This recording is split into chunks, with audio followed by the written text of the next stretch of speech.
세상에서 사람들이 살아가면서 삶의 여러 가지 스타일들이 있습니다. 제가 나름대로 생각해 보건대 한 3가지의 삶의 유형들이 있다 이렇게 여겨집니다. 그 첫 번째는 환경과 상황에 따라서 늘 삶이 좌우되는 사람이 있어요. 환경이 조금 힘들어지면 금방 변덕을 부리고 또 금방 어렵다고 고통을 하면서 외적인 그런 일어나는 일들 때문에 자기의 삶의 기반이 흔들리고 자기의 삶이 막 망가지는 그런 스타일들이 있어요. 하루에도 어떤 분들은 아침에 다르고 점심에 다르고 저녁에 다르실 분들이 있어요. 그때그때마다 상황 따라서. 제주도 날씨가 그렇더라고요. 제주도라고 해서 날씨가. 두 번째 사람은 자기의 지식과 자기의 경험과 자기의 감정에 따라서 사는 그런 사람이에요. 그러니까 자기 자신이 기준이 되어져 있는 거죠. 모든 것이 자기 중심이에요. 그래서 자기에 의해서 세상 판단하고 자기에 의해서 모든 것들을 살아가는 그런 사람이에요. 그러다 보니까 자기의 경험과 자기의 생각하고 안 맞으면 받아들이질 않는 거예요. 그리고 생각을 하지 않아요. 그리고 뭐라 그러냐면은 그런 생각하지 말라고 그렇게 이야기하면서 그것을 뛰어넘지 못하는 그런 사람들이 있습니다. 저도 그런 분을 가끔 만나는데요. 그럴 때마다 속이 터져요. 속이 터져. 아니 왜 자기 생각이 저렇게 다 맞다고만 생각할까? 그거 말고도 훨씬 큰 것들이 있는데 아니 자기가 경험한 것만 저렇게 맞다고 할까? 그거 경험하지 못한 것도 맞는 것이 많은데 정말 속이 답답할 때가 있어요. 근데 거기에 매여가지고선 그냥 살아가는 그런 사람이 있어요. 그러니까 자기가 중심이 될 수 있는 거죠. 자기 감정이 중심이 되죠. 세 번째 사람은요. 오늘 나와 있는 여러분들입니다. 여러분. 하나님을 의지함으로 믿음으로 현재 상황을 고르는 사람들입니다. 할렐루야. 아멘. 모든 상황이 되든지 간에 어떤 감정이 나에게 있든지 간에 관계없이 믿음으로 어떤 믿음입니까? 하나님을 바라보는 그 믿음으로 상황과 현실을 내다보는 신앙적 관점을 가지고 인생을 살아가는 그런 사람들이 있다는 거예요. 저와 여러분이 오늘 그런 사람들이죠.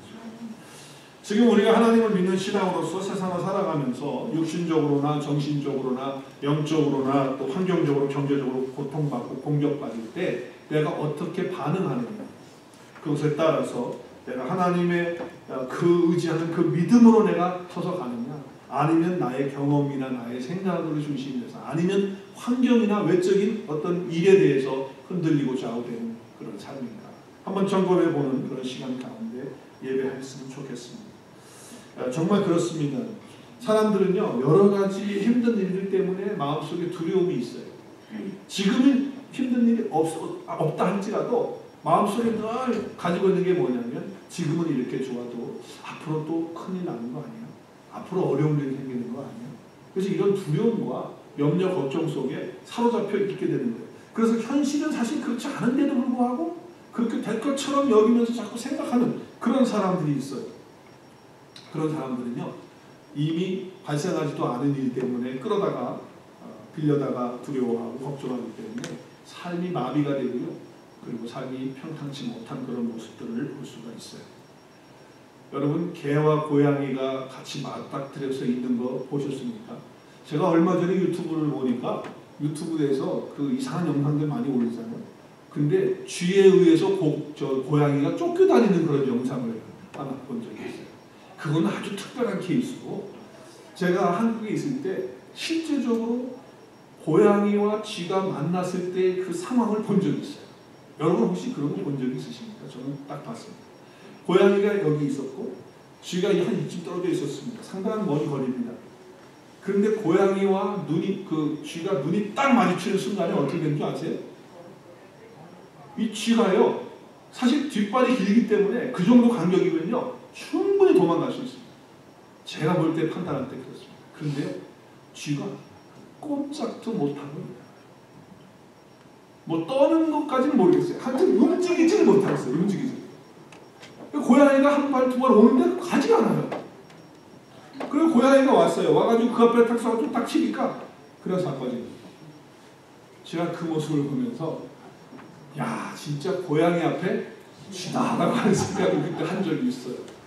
그러니까 지금 고양이를 딱 보는 순간에 사실은 도망갈 수 있고 살 수 있는데 그냥 거기에 얼어가지고 모든 심정이 마비가 돼버린 거예요. 두려움 속에. 나는 고양이한테 꼼짝 못한다 라고 하는 그런 잠재의식이 그 칫솔에 꽉 들어있던 것 같아요. 그래서 한 발자국도 못 움직이고 그냥 고양이에 잡히는 그런 순간을 제가 본 적이 있고 평생 잊지를 못해요. 쥐만 그런 것이 아니라 사람도 그래요. 사실 지금 두려움이 멀리 있는 거예요. 나한테 지금 와 있는 것도 아니야. 걱정 염려도 나한테 온 것도 아니야. 근데 미리 그런 두려움이 오면 어떻게 될까? 또 그런 걱정과 염려 속에서 나를 사로잡고 있기 때문에 꼭 쥐처럼 말이죠. 그런 상황이 아직 되지도 않았는데 꼭 얼어가지고 신경이 다 마비돼가지고 절망 가운데서 쓰러져가지고 누워있는 그런 사람들이 얼마나 많은지. 쥐만 그렇다는 거 아니에요. 그래서 우리 사람도 그런 성향으로 살아가는 사람들이 있다. 심지어는 교회를 다니는 사람마저도 그렇게 살아가는 경우도 있더라고요. 욥기에 보면 이런 말씀을 해요. 욥기 3장 말씀에 보면 이런 말씀이 있습니다. 내가 그토록 두려워하던 것이 내게 닥쳤고 내가 무서워하던 그 일이 내게 일어났구나. 그러니까 일어나지도 않았고 닥치지도 않은 건데 어떻게 했다는 거예요? 계속 그런 일이 있으면 어떡하지? 그러고 오면 어떡하지? 자꾸 이러고 앉아서 있다가 결국에는 거기에 마비가 돼가지고서 그냥 꼼짝 못하고 그냥 그런 상황 속에 들어가 버려요. 그런 인생이 될 수 있다고 하는 것입니다. 그래서 실패하면 어떡하나, 또 이런 일이 있으면 안 되는데, 이런 일을 일어나면 안 되는데 어쩌지, 일어나면 큰일 나는데, 이렇게 하면서 생각을 하는 거예요. 여러분, 그 신경외과 박사였던 한 사람이 그런 얘기를 했어요. 사람이 실패에 대한 두려움을 자꾸 생각하고 안 될 것에 대한 마음을 자꾸 가지면 그렇게 될 수 있는 확률이 더 높아지다라고 하는 그런 통계를 발표한 적이 있어요. 우리는 자기 환경과 자신의 어떤 한계에 대한 그런 생각들 속에 빠져가지고 두려워하고 무서워하고 결국 우리는 믿음으로 살지 못하고 거기에 갇혀서 살아가게 되는 그런 삶이 될 수 있다고 하는 것이죠. 여러분, 우리에게는 그렇기 때문에 날마다 생명의 에너지가 우리에게 필요합니다. 생명의 에너지. 근데 이 생명의 에너지는 어디에서 올라오게 되냐면 믿음이라고 하는 것에서 그것이 주어지게 되는 거예요. 그러니까 여러분, 믿음은요, 한번 따라하겠습니다. 믿음은 나의 에너지가 됩니다. 에너지예요. 에너지. 내가 하나님을 믿는다. 내가 하나님의 말씀을 믿는다. 내가 예수님을 내 마음속에 믿고 있다 라고 한다면 그 속에서 뭐가 올라와야 되느냐? 에너지가 올라와야 돼요. 생명력이 올라온다 그 말이에요. 삶의 힘이 올라오는 거예요. 그러니까요, 두려움이 있든 없든 관계없이 염려, 걱정 그런 것들이 아직 나에게 있지도 않은데 그러다가 걱정하고 염려할 것도 아니고 또 그런 것이 왔다 하더라도 내 안에 생명력이 있는 그 에너지가 예수 그리스도를 믿는 그 믿음 속에서 하나님의 말씀을 믿는 속에서 올라오는 사람들이기 때문에 이 모든 것들을 능히 넉넉히 이기고도 남는 사람들이 되는 거예요. 이게 바로 믿음이라는 거예요. 믿음은 그런 파워를 가져다 주는 거예요. 그러니까 여러분, 신앙생활하면서 뭐 재미가 없다, 이거 뭐 낙심하고 절망하고 앉아가지고서 그러고 있으면서 속상하다 이러고 있으면요, 이것은 믿음이 아니에요. 말로는 믿는다고 하지만 실제적으로 그런 믿음의 삶이 될 수가 없는 것입니다. 여러분, 이 믿음은요, 에너지이기 때문에 추진력이 나오는 것이고, 이 믿음은 에너지이기 때문에 즐거움이 나오고 기쁨이 나오고 이렇게 될 수밖에 없다고 하는 거예요. 자, 그렇게 되면 보세요. 내 믿음은요, 그런 믿음 가지면 성장하고 성숙할 수밖에 없다는 거예요. 그래서 믿음은요, 참 얼마나 중요한지 몰라요. 내가 뭘 믿느냐? 정말 예수님 믿고 하나님 말씀 믿는다고 하면 믿음에서 용기를 얻고 담대함을 얻고 지혜를 얻고 그리고 그 가운데서 성장하고 성숙하는 그런 축복들이 우리 가운데 있는 거예요. 여러분, 정말 믿음의 자리 가운데 여러분 살고 있습니까? 저마다 믿음 다 있다고 말합니다.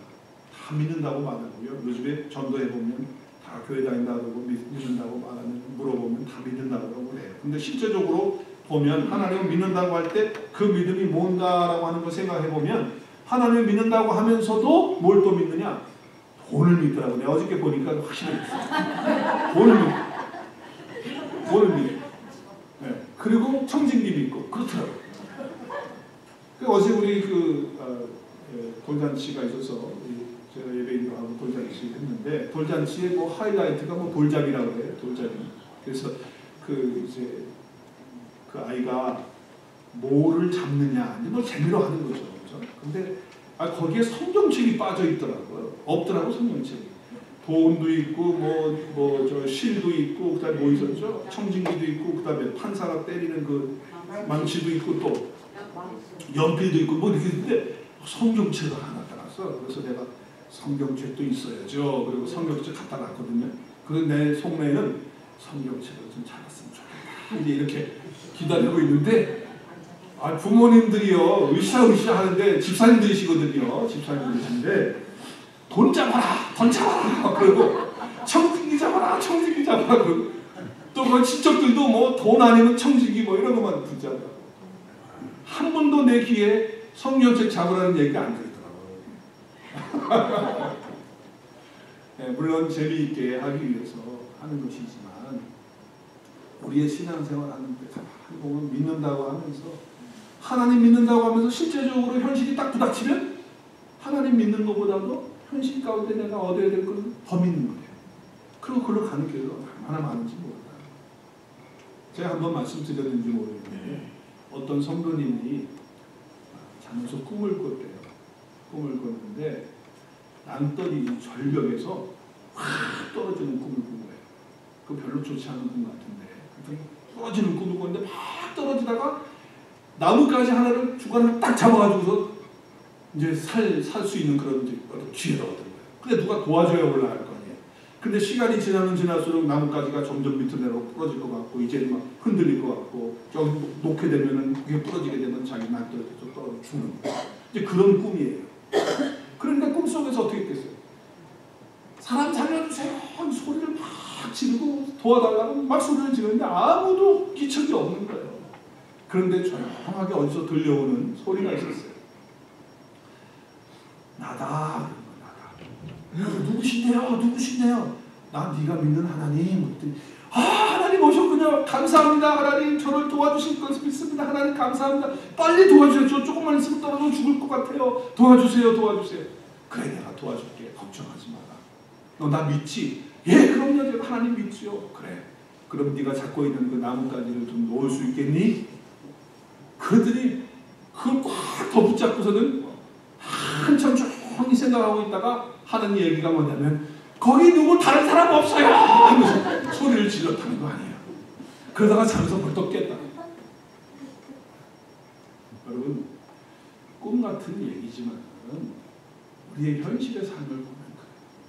정말 상황이 힘들어지고 어려워졌을 때 하나님께서 그러죠. 말씀하십시오. 염려하지 말라, 걱정하지 말라, 내가 너를 도와주겠다, 두려워하지 말라, 놀라지 말라, 내가 너와 함께한다. 얼마나 많은 말씀들을 하시고 계십니까? 그럼에도 불구하고 우리는 현실에 딱 부닥치면 그 다음에 뭐 다른 거 없나? 이거 하나님 말고 다른 거 도와줘야 되는데 사람 찾아가고 또 아내는 뭐 어떻게 하면 돈을 빌릴 수 있을까? 그런 고민을 하고 있다. 그러니까 우리의 믿음이 성장하려고 하다가도 우리의 믿음이 성숙하려고 하다가도 딱 현실에 부딪혔을 때 하나님 끝까지 붙들어야 되는데 그러지 못하니까 성장하지 못한다. 믿음이 성숙하지 못한다고 합니다. 여러분 정말 우리가 순간순간마다 믿음으로 살아간다라고 하는 것이 얼마나 사실 현실적인 이야기고 또 우리의 믿음을 다시 한번 점검할 수 있는 내가 거기서 하나님 붙을 수 있다면 우리의 믿음은 반드시 성장할 수 있죠. 우리가 읽은 오늘 본문의 말씀 히브리서 11장은 이런 별명이 있습니다. 믿음장이다라고 하는 별명이 있어요. 믿음장. 그래서 오늘 우리가 읽은 1절부터 6절까지는 사실 서론적인 부분이에요. 그래서 믿음이라는 것이 무엇이냐라고 하는 어떤 데피니션, 정의를 말하기보다는 믿음이라는 것이 어떤 것이냐, 믿음이라는 것이 무엇이냐라고 하는 그 어떤 믿음에 대한 성격을 얘기하고 있습니다. 자 오늘 생각해 보겠어요. 첫째로 믿음이라는 것이 어떤 것인가? 믿음이라는 것이 어떤 것인가? 첫째는 믿음이라는 건 바랄 수 없는 것을 바라게 하는 것이 믿음입니다. 바라볼 수 없죠. 그런데 바라게 하는 거예요. 그것이 믿음이에요. 한번 같이 읽겠습니다. 시작. 믿음은 바라는 것들의 실상이요 보이지 않는 것들의 증거다. 자, 우리가 바라봅니다. 바라보는데 그 바라보는 게 눈으로 안 보여요. 안 보이는데 뭐예요? 실제로 있는 거라. 하나님의 말씀 우리 눈에 안 보입니다. 그렇죠? 하나님의 음성 우리 안 들립니다. 우리 영적인 거 하나님 눈에 보입니까? 안 보입니다. 천국 여러분 보입니까? 영원한 생명이 눈에 보입니까? 우리 눈에 안 보입니다. 그러나 실제로 그것이 있다는 거 하는 것을 바라보는 거예요. 그러니까 실제가 있는 것이기 때문에 바라봤을 때 그것이 나에게 주어지는 것이 되는 것이다. 이게 믿음이라는 거예요. 자, 두 번째는 뭡니까? 믿음이라는 것은 볼 수 없는 것을 보게 하는 거예요. 우리의 육신의 눈으로 못 봐요. 근데 영의 눈으로 볼 수 있는 것이 믿음이에요. 믿음은요, 영적인 눈을 뜨는 것입니다. 그래서 보여지지 않지만 보는 것처럼 보는 것이 그게 믿음이라고 하는 것을 말씀하고 있어요. 오늘 여기 실상이라고 하는 단어를 쓰고 있는데 이 실상이라고 하는 단어는 헤포스타티스라고 하는 단어인데 이 단어는 이런 뜻이에요. 아래에 서 있다라고 하는 그런 뜻이에요. 어떤 것이 기초가 된다, 발판이 된다, 토대가 된다, 파운데이션이 된다, 실체가 된다, 또는 재산 목록이 되고 부동산 권리 증서가 된다. 뭐 이런 거에 다 포함이 되어지는 그런 단어입니다. 이런 뜻입니다. 그렇다고 하면 예를 들어서 믿음이라는 것이 땅 문서라고 한번 예를 들어볼게요. 땅 문서. 내가 땅을 갖고 있는데 문서 종이로 가지고 있어요. 근데 그 땅이 내 것이 되기 위해서 그러면 그 땅을 맨날 짊어지고 다닐 수도 없잖아요. 그렇죠? 그거 가지고 다닐 수도 없는 거고 그러나 증서를 가지고 다니면서 이것이 내 땅이다라고 하는 것을 말합니다. 근데 그 땅은 실제로 거기에 존재하고 있어요. 그러나 안 보이죠, 눈에는. 그러나 이 서류 가운데에, 증서 가운데에 있는 거예요. 실상이 있는 거예요. 눈에는 안 보이지만. 네. 바로 그와 같은 것을 얘기한다라고 하는 것입니다. 그래서 우리가 예수 믿는 것도 마찬가지예요. 내가 예수님을 믿고 나의 죄를 사하시기 위해서 예수님 오셔서 이 땅에 오셔서 나의 죄를 다 대신해서 대신 죽어주심으로 내가 용서함 받고 생명을 얻게 됐다. 그래서 주님 부활하심으로 내가 그 영원한 생명을 갖고 산다라고 하는 것을 마음으로 믿고 입으로 고백하면 구원의 역사가 이루어지고 천국이 내 가운데 오는 거예요. 그렇죠? 눈에는 안 보이지만 실제로 있는 것인데 그 증서가 내 마음속에 딱 있으면 그 증거가 되어져서 있게 되는 것이죠. 자, 그걸로 증거가 나타나는 어떤 증거가 나타납니까? 내가 예수님 믿으면 내 안에 영원한 생명 들어왔어요. 예수님 나 안에 있어요. 그러면 천국이 와 있는 거예요. 물론 우리가 죽으면 하나님 나라에 가는 것이지만 이미 와 있는 천국이 우리 가운데 있는 거예요. 그렇죠? 자, 그렇게 된다고 한다면 자, 어려운 일이 당했어요. 정말 힘들고 그런 상황이 되었어요. 그러나 삶 속에서 믿음의 증거가 나타납니다. 보이지는 않지만 진짜 있는 것이 나에게 주어지게 되면 증거가 내 삶 속에 나오는 거예요. 그래서 어떤 힘든 상황이 되어도 천국의 기쁨을 잃어버릴 수가 없어요. 평안이 내 가운데 오는 거예요. 내 몸이 아파도 또 내 사업이 지금 잘 안 돼도 내 자녀들에게 문제가 있어도 그 환경과 그 상황을 다 초월해서 하나님이 주시는 그 영원한 기쁨, 영원한 그 생명의 기쁨, 그리고 하나님이 주시는 그 평안, 세상이 줄 수 없는 그런 평안 내 안에 있게 되고, 그리고 더 나아가서 천국이 내 안에서 이루어지는 그런 상황 속에서도 이루어지는 실제가 우리의 삶 속에 나타나는 것이다. 이것이 바로 믿음의 증거가 되는 것이죠. 세 번째는요, 믿음이라는 것은 뭐냐? 믿음이라는 것은 할 수 없는 것을 하게 하는 거예요. 나는 할 수 없어요. 도저히 불가능해요. 그런데 하나님이 하셨다라고 하는 거예요. 자, 믿음의 선진들이 그렇게 했다. 믿음의 선배들이, 우리보다 먼저 살았던 믿음의 사람들이 다 똑같이 믿음을 가지고 살았는데 그들이 그런 증거를 얻었다라고 하는 거예요. 자, 보세요. 아브라함이 자식을 낳을 수가 없어요. 살아도 육체적으로는 자식이 불가능합니다. 의학적으로 산부인과 아무리 찾아가도 애기 못 납니다. 그런데 하나님의 애를 갖도록 하셨고 출산하게 하셨다는 거예요. 어떻게 그 바다, 큰 그 홍해를 갈라서 200만 명이 되는 사람들이 거기 건너갈 수 있겠어요? 누가 바다를 갈릴 수가 있습니까? 할 수가 없죠. 그런데 하나님은 하실 수 있다는 것을 믿는 것이 믿음이에요. 그런데 선진들이 다 그 증거를 얻었다는 거예요. 그 견고한 여리고성을 여호수아가 백성들과 함께 하루에 한 바퀴 돈다고 그게 무너집니까? 아무리 큰 망치를 가지고 맨날 뚫리고도 그 성은 무너지지 않습니다. 그런데 하나님께서는 그것을 무너뜨리다는 거예요. 뭘 통해서? 하나님의 말씀을 듣고 믿는 그 믿음을 통해서 하나님을 하셨다는 그 증거가 있다라고 하는 거예요. 예수님의 제자들이요, 배를 타고 고기를 잡는데 하루는 예수님이 어떤 현상으로 나타나셨냐면 그 바다 가운데 한가운데서 고기를 잡는데 예수님이 유령처럼 바다 위를 걸어서 오는 거예요. 얼마나 놀랬겠어요. 그 새벽에 말이죠. 바다에서 사람이 걸어오니까 얼마나 놀랬겠어요. 다 놀랬죠. 근데 가까이 와보니까 주님이신 거예요. 주님이 베드로에게 이야기합니다. 베드로야, 나다. 무리로 걸어와라. 여러분, 그거 내가 베드로라면 전 못 걸어갈 것 같아. 근데 베드로는 단순해요. 그래서 어떻게 했어요? 바다에다가 자기 발을 내는 거예요. 그리고 터벅터벅 걸어간 거예요. 주님 바라보면서. 엄청난 기적을 체험한 거죠. 사람이 할 수 없는 일을 베드로는 지금 하고 있는 거예요. 그런데 풍랑이 싹 일으니까 어떻게 됐습니까? 주님 보다가 갑자기 풍랑 보면서 마음이 흔들려가지고 이거 내가 빠져 죽는 거 아니야? 이렇게 됐을 때 푹 빠져가지고 살려주세요! 그러는 거예요. 그 주님 건져주셨잖아요. 그런 기적과 역사가 일어나는 거예요. 자, 우리도 마찬가지 아니에요? 우리도 주님 바라보면서 믿습니다. 할렐루야 하면서 주님 바라보고 나가다가 세상에서 조금 힘듦이 당하고 어려운 풍파가 조금 오면 어떡합니까? 그거 보면서 어이구 이거 큰일 났다. 이거 안 되는 거 아니야? 그 주님은 싹 잊어버리고 그냥 거기에 휩쓸려가지고서 푹 빠져버리고 넘어지는 그런 순간이 얼마나 많이 있는지. 우리의 이성과 합리성과 우리의 경험 때문에 그럴 때가 많다는 거죠. 자, 믿음으로 병을 고치는 게 이해가 됩니까? 물론 지금도 하나님께서 병을 낫기를 원하시면 병을 치료하세요. 그러나 치료하지 못하고 돌아가시는 분들도 있어요. 그러나 하나님이 하시기로 뜻을 정하시면 하나님께서는 그 모든 역사 가운데서 병을 치료하고 의학으로는 도저히 안 된다. 우리는 할 수 없다 하는 것들을 하나님은 하신다는 것을 믿는 것이 바로 믿음이에요. 할렐루야. 하나님이 하시는 거잖아요. 하나님이 하시면 뭘 못하겠어요. 베드로에게 나를 따라오라니까 베드로가 따라갔어요. 무리로 걸어가니까 그냥 걸어가는 거예요. 얼마나 단순해요, 베드로는. 근데 만약에 사도 바울에게 그렇게 공부를 많이 하고 학식이 많고 지성이 많고 하는 사람에게 따라와 그러면 따라가겠어요? 안 돼요. 바울 같은 사람은요, 설명을 차근차근 해줘야 이해가 돼야 설득이 돼야 따라가는 사람이에요. 그러니까 안 돼, 그 사람은 바울. 그러니까 하나님 어떻게 하셨어요? 바울 같은 사람은 예수 믿는 사람들 다메섹에 쫓아가서 예수 믿는 사람 다 잡아 죽이겠다고 막 혈기등등해가지고 가다가 하나님께서 어떻게 하십니까? 호련한 빛 가운데, 영광의 빛 가운데 그를 비칩니다. 그리고 음성이 들리게 하고 그를 쓰러뜨리고 눈이 멀게 하고 말이죠. 엄청난 그런 하나님의 역사 가운데서 바울이 어떻게 됩니까? 거기서 박살납니다. 완전히 깨져버려요. 그리고서 주님을 만납니다. 그러니까 그렇게 강한 사람은, 자기 이성이 강하고 자기 논리가 강한 사람은 하나님이 그렇게 하신다. 그래서 바울은 그렇게 해서 하나님의 사람이 되어지는 것이죠. 베드로는 지금 단순하게 무리로 그냥 걸어갔고요.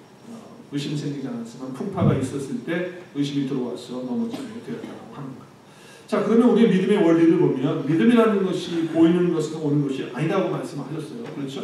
자, 그렇다고 믿음의 원리를 보면 그럼 뭐냐? 보이는 것을 보지 않는 게 뭐냐? 3절 말씀에 보니까 우리는 믿음이 있으므로 이 세상의 삼라 만상이 하나님의 말씀으로 어떻게 했다고요? 창조된 것을 어떻게 했다고요? 안다는 거예요. 믿는다는 거예요. 다시 말해서 우리 눈에 보이고 있는 이 모든 것들은 눈에 보이지 않는 것들에 대해서 것들로부터 비롯돼요. 지금 현재 있는 이 모든 것들은요, 보이지 않는 것들에 의해서 다 만들어졌고, 참, 하나님이 안 보이잖아요. 하나님의 말씀으로 다 창조된 말씀이 보여요? 안 보이죠? 영이 보여요? 안 보이잖아요. 근데 그 모든 것들, 우리가 육체를 가지고 있지만 이 육체가 있는 것은 보이지 않는 영혼이 있기 때문에 육체가 있는 거예요. 육체가 본질이 아니고 우리 속의 영혼이 본질이라는 것을 말씀하는 거죠. 제가 여기 지금 이 하얀 피크가 이렇게 있어요. 기타 치는 피크인데 이 피크를 제가 손에다가 딱 이렇게 넣어가지고 여러분에게 말합니다. 제 손 안에는 지금 피크가 들어있습니다. 이렇게 말했을 때 지금 안 보이잖아요. 보여요? 안 보이잖아요. 보이지 않지만 이 속에 들어있다라고 하는 이런 것들 아니겠습니까? 우리도 육체는 우리 눈으로 보여요. 그러나 우리 영혼은 보이지 않아요. 하나님은 우리 눈으로 볼 수가 없어요. 그러나 하나님은 존재하시고 그분이 모든 것들을 다 다스리고 통치하시는 분이시라고 하는 거예요. 자, 천국도 마찬가지예요. 안 보이죠. 지옥이 보입니까? 안 보이죠. 뭐 갔다 왔다는 사람도 있지만 그럼 우리 눈으로 볼 수가 없는 것들이에요. 그렇죠? 그러나 영혼이 존재하고 있다라고 하는 것이죠. 그래서 여러분 조심해야 될 게 뭐냐면 이 믿음하고 신념하고는 차이가 있어요. 믿음하고 신념하고는 달라요. 신념하고 믿음은 다르단 말이에요.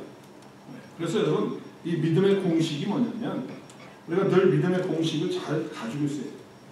신념은 뭐고 믿음은 뭡니까? 제가 쉽게 예를 들어서 한 말씀 설명합니다. 신학생 하나가 산에 올라가서 산기도를 하고 40일 작정하고 방학 때 기도하고 내려왔어요.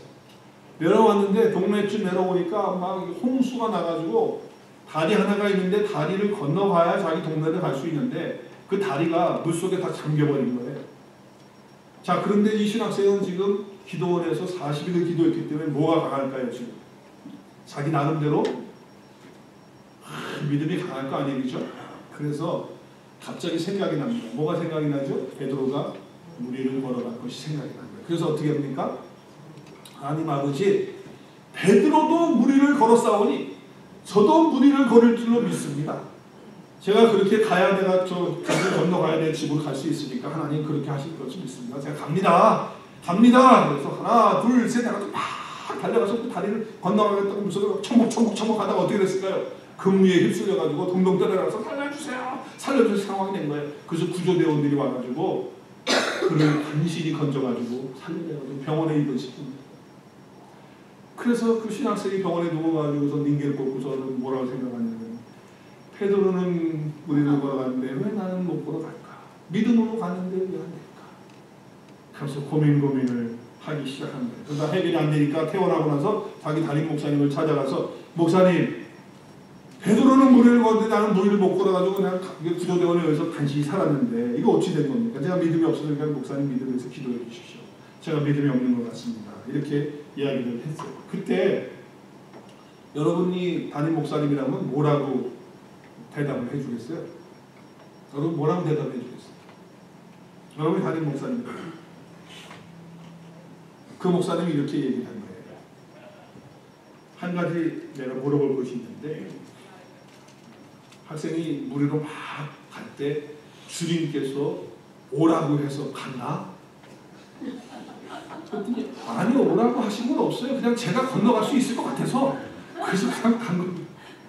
베드로는 주님이 오라고 해서 갔기 때문에 된 거지, 그거를 모르고서 자기 신념으로 자기 그냥 생각으로 그렇게 될 것을 기대하고 그러고서 달려가면 그게 믿음이 아니야. 여러분, 오늘날요 우리 한국교회 성도들이 믿음과 신념을 헷갈리는 것이 너무 많이 헷갈리는 것이에요. 자기가 소원하고 자기가 얻기 원하고 자기가 바라고 기대하는 거 얻어내는 것을 향해서 믿음이라고 하는 거예요. 그래서 믿습니다 할 때 발음도 세게 해야 돼. 믿습니다 하면서 자기가 원하는 것, 자기가 기대하는 것, 자기가 바라는 것, 그거 될 걸 믿는다는 거예요. 주님은 지금 아무 말씀 안 하셨어요. 주님은 이야기한 게 없어. 근데 본인이 원한다는 거예요. 지금 이렇게 해달라는 거야. 그리고 믿음대로 될지어다 막 선포하고. 그러다가 왜 안 돼요? 되면은 천만 다행이겠지만 안 되면 어떻게 돼? 안 돼요. 아유, 믿어봐야 소용없고 기도해봐야 소용없고 그 다음에 교회 나가봐야 소용없고 이렇게 되는 거예요. 그래서 믿음이 성장하기는커녕 뒤로 후퇴하는 거예요. 믿음은 하나님께서 나에게 어떤 말씀을 주시느냐, 그래서 그 말씀을 받아서 그 말씀대로 나가는 것이 믿음인 줄로 믿습니다. 내 속에서 내가 원하는 거, 내가 기대하는 거 만들어가지고 믿습니다가 아니고. 그래서 오늘날 사람들이 믿는다 하면서도 그 믿음이 작아지지 않는 이유가 거기입니다. 왜 성숙하지 못할까 믿음이? 자기 중심에서 자기 기대 속에서 자기가 원하는 것에 빠져가지고서 믿음을 갖다 공식을 거기다 갖다 대입하니까 문제예요. 그래서 믿음에는 공식이 있어요. 첫째, 누가 말씀하셔야 돼? 내가 말하는 게 아니라 내 생각을 얘기하는 게. 첫째, 누가? 하나님께서 누구에게? 나에게 어떻게 하시는 거예요? 말씀하시는 거예요. 그러면 나는 어떻게 할까요? 우리는 그 말씀 어떻게 해요? 말씀하시니까 듣지요. 그 다음 두 번째, 세 번째는 우리는 그 말씀을 듣고 그 다음에 어떻게 듣고 믿습니다 해요. 그럼 믿음은 어떻게 해요? 믿는다고 하면 어떻게 해요? 확신해야죠. 이제는 흔들리지 말아야죠. 그리고 나서 어떻게 합니까? 행동을 하는 거예요. 그러고 나면 그 말씀의 증거가 내 삶 속에서 나타납니다. 하나님이 역사하시고 하나님이 함께 하시고 하나님이 인도하시는 삶이 나타나는 거예요. 그러면 우리는 하나님께 영광을 올려드려요. 근데 우리는 이게 이렇게 된 게 아니고 나부터 시작하는 거예요. 하나님께서 나에게 말씀하는 게 아니고 내가 나에게 얘기하는 거예요. 내가 원하는 거예요. 그래서 자기가 듣고 자기가 믿고 자기가 행동하고 그래가지고 하니까 삶 속에서 아무것도 안 나타나면 그 다음에 이제 삐지고 시험 들고 아니면 하나님께 영광 돌리는 게 아니고 하나님 원망 이렇게 됩니다. 믿음은 오늘 분명히 여러분 아셔야 돼요. 삶의 패턴 가운데 이런 패턴으로 이루어져야 우리의 믿음이 성장하고 성숙한다라고 하는 것이죠. 오늘 성경에 보면 두 인물을 얘기하고 있어요. 우리가 다 읽지 못했잖아요. 첫 번째 나오는 인물이 아벨이고 가인입니다. 누가 더 나은 예배를 드렸습니까? 제사를 드렸습니까? 아벨입니다. 그 이유는 뭐죠? 이유는 뭐예요? 아벨은 목자였기 때문에 양을 드렸어요. 그래서 피를 흘려서 죽여서 드렸어. 하나님은 피를 좋아하시니까 피를 드렸기 때문에. 물론 그렇게 말씀할 수 있죠. 예수 그리스도의 보혈을 상징한다. 그렇게 얘기할 수도 있어요. 그리고 가인은 농사짓는 사람이었기 때문에 농산물로 드렸다. 여러분 나중에 제사 드릴 때 농산물로 드리는 소재도 있어요. 하나님 받으세요. 농산물. 안 받는 게 아니에요. 자, 그럼 어떤 분은 또 그래요. 창세기에 보면 아벨은 첫 새끼를 드렸다. 하나님은 첫 것을 좋아하는데 가인은 그 말이 없다. 그냥 아무나 드렸다. 그러니까 정성이 없고 그래서 그래 하나님 안 받았다. 물론 그렇게 해석할 수 있고 설명할 수 있어요. 그러나 여러분 창세기에 이 사건을 기록하고 맨 마지막에 결론을 이렇게 짓고 있어요. 어떻게 짓고 있냐면 하나님께서 가인에게 얘기하는 거예요. 내가 분하여서 하면 어찌 비냐. 왜 그러냐. 인생이 안색이 이렇게 변하냐. 너 왜 그러냐. 왜 그렇다는데 그 속에 뭐가 없다는 거예요. 마음속에 선한 것이 없는 거예요. 선을 행하고 싶은 마음이 없는 거예요. 죄가 자기를 다스리고 있는 거예요. 자기를 봐야 되는데 그걸 못 보는 거예요. 그러고 나서 재물을 아무리 드린 분들 뭐합니까? 여러분 내 속에 있는 죄를 가지고 그것도 깨닫지 못하고 와서 맨날 찬송 부르고 손 들고 드리고 헌금하고 와서 예배 드리고 그러면 뭐합니까? 하나님 받으십니까? 아니에요. 내 속에 있는 거 더러운 것이 있다면 더러운 거 또 하나님 앞에 영광이 되는 건 영광이 되는 거 다 그대로 있는 모습이대로 하나님 앞에 내놓고 드릴 때 그 예배를 받으시고 또 회개하고 통회하는 그 마음을 하나님 받으신다고 했잖아요. 우리 함께 읽을까요? 시작. 하나님께서 구하시는 제사는 상한 심령이라 하나님이여 상하고 통회하는 마음을 주께서 멸시치 아니하십니다.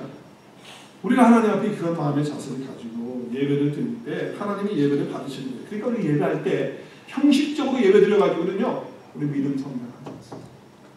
정말 예수 그리스도 안에서 그 믿음 안에서 드리는 그런 예배가 되어서 내 심령을 주 앞에 드리고 내 마음을 주 앞에 드리고 거짓 없이 꾸밈 없이 하나님 앞에 나가는 그런 예배 드릴 때 우리의 믿음이 성장하고 성숙할 줄로 믿습니다.